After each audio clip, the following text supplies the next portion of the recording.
मनमोहन सिंह जी का काल रहा हो, आदरणीय नरसिंह राव जी का काल रहा हो, उस काल में विश्व में हमारी क्या अहमियत थी और आज विश्व में हमारी क्या अहमियत है, उसको तोड़ना पड़ेगा।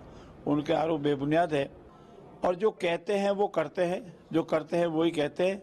उसका असर चाहे महाराष्ट्र हो, हरियाणा हो, राजस्थान हो, दिल्ली के चुनाव हो। देखिए, मेरा ये मानना है, कांग्रेस पार्टी हो, उनके जनप्रतिनिधि हो, उनके नेता हो, हमेशा कोई न कोई आरोप प्रत्यारोप लगाते रहते हैं।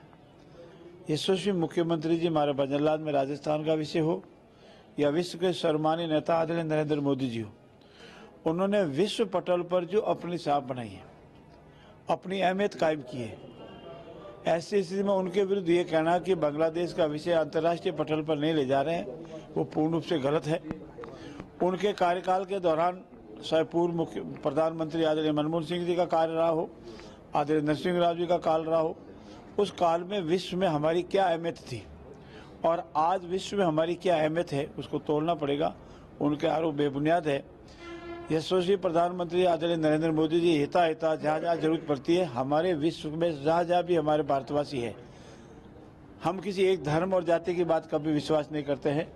जहाँ जहाँ भी हमारे भारतवासी है, ये हमारे निवासी है, उन पर जो अत्याचार उस पर पूरी कार्रवाई कर रहे हैं।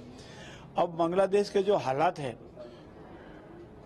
बंग भवन को पूर्ण रूप से आग के हवाले कर दिया गया और जितनी वहाँ अराजकता हुई है, उन सब के पीछे कहीं न कहीं विश्व समुदाय में कांग्रेस के उन नेताओं को भी विचार करना चाहिए कि आप जाके विदेशी भाषा बोलते हैं, उसी का असर कहीं न कहीं होता है।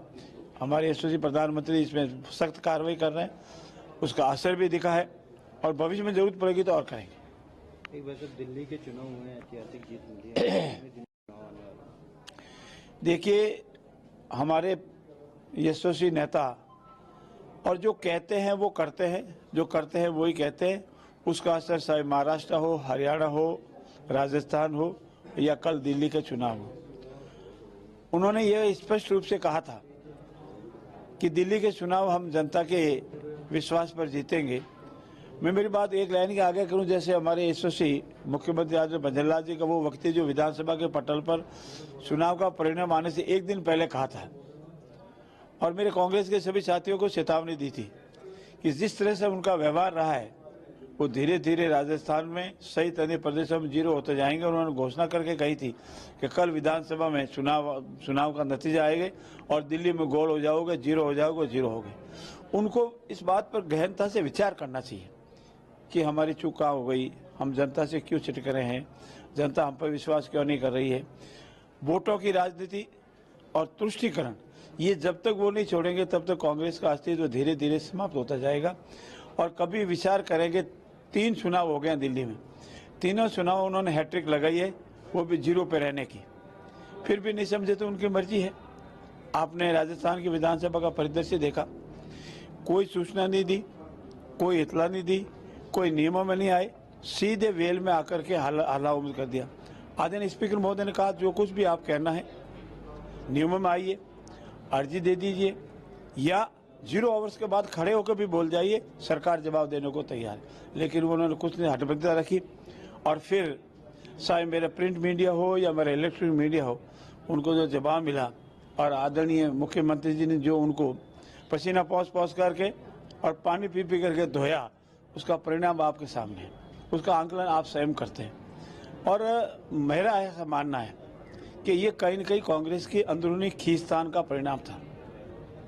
एक दलित नेता है उनके पास, अच्छे बोलते हैं, तथ्यों पर परख रखते हैं, उनको नहीं बोलने देना और उससे पूर्व जो उनके वरिष्ठ नेता ने विधानसभा के पटल पर जो इधर उधर की बातें की, वो बातों के ऊपर दलित नेता का वक्तव्य न आ जावे, वो नहीं छा जावे, इसलिए कांग्रेस के कुछ षड्यंत्र ने उनको नहीं बोलने दिया। इतिहास में पहली बार प्रतिपक्ष के नेता का कोई अभिभाषण विधानसभा के पटल पर नहीं हुआ।